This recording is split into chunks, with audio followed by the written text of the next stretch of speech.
सबसे पहले बात करेंगे मौसम की। बलूचिस्तान के मुख्तलिफ इलाकों में बारिश और बर्फबारी का सिलसिला जारी है। ज़ियारत और उसकी तहसील संजावी में बारिश और पहाड़ों पर बर्फबारी हुई, जिसके बायस सर्दी की शिद्दत में मजीद इजाफा हो गया।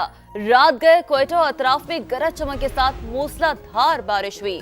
चमन, दालबदीन, खारान, सुराब, तुरबत और दीगर इलाकों में भी बादल जमकर बरसे। कला सैफुल्ला में मौसम की पहली बारिश हुई। बरसात होते ही जाफराबाद में मवासलाती निजाम दरहम बरहम हो गया।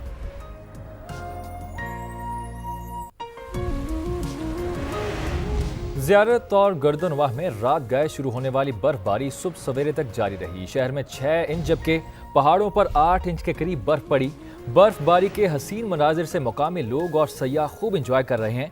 ये सिलसिला कब तक जारी रहेगा, जानेंगे समा के नुमाइंदे फरहतुल्लाह काकड़ से। जी फरहतुल्लाह। देखिए जी, वादी ज़ियारत और गिरनवा में रात गए हल्की बर्फबारी का सिलसिला सुबह सवेरे तक जारी रहा। अब तक ज़ियारत शहर में 6 इंच जबकि पहाड़ों से 8 इंच के करीब बर्फ पड़ चुकी है। बर्फबारी के बायस वादी ज़ियारत ने हसीन मनाजिर पेश करना शुरू कर दिया। हर तरफ बर्फ ही बर्फ दिखाई दे रहे हैं।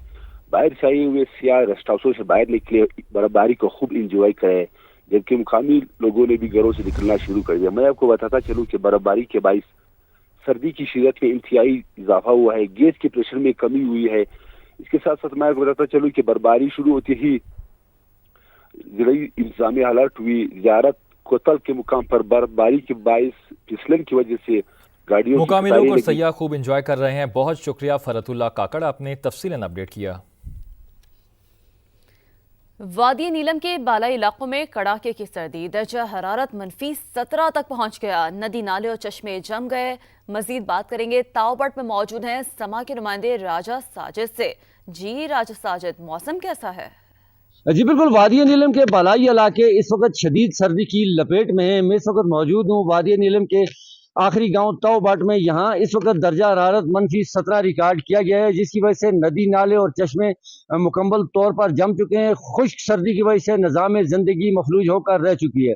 मैं आपको बताता चलूँ कि 1 माह कबल यहाँ थोड़ी सी बर्फबारी हुई थी, जिसकी वजह से अवाम इलाका ने सुख का सांस लिया था। सर्दी की शिद्दत भी कम हुई थी। ताहम इस वक्त बारिशें और बर्फबारी न होने की वजह से खुश्क सर्दी पाई जा रही है, जिसकी वजह से बीमारियां भी फूटने का खदशा है। दूसरी जानब देखा जाए तो बिजली, मवासलात और इंटरनेट की सहूलत न होने की वजह से अवाम इलाका इंतहाई मुश्किलात का शिकार हो रहे हैं। जो बच्चे ऑनलाइन क्लासेस ले रहे हैं उनको इंतहाई दुश्वारी का सामना भी करना पड़ रहा है। जबकि यह इलाका सेहत के एतबार से अपनी नौयत का अमल इसलिए भी है कि यहाँ सीजन में लाखों से इस इलाके से लुत्फानंदोज होने, यहाँ के हसीन नज़ारों से लुत्फानंदोज होने के लिए आते हैं और यहाँ के मकामी लोगों को कारोबार भी मिलता है। आजकल शदीद सर्दी की वजह से स्याहों की आमदोरफ्त भी कम हुई है। सेहत से जुड़े लोगों का कारोबार भी ठप होकर रह गया है।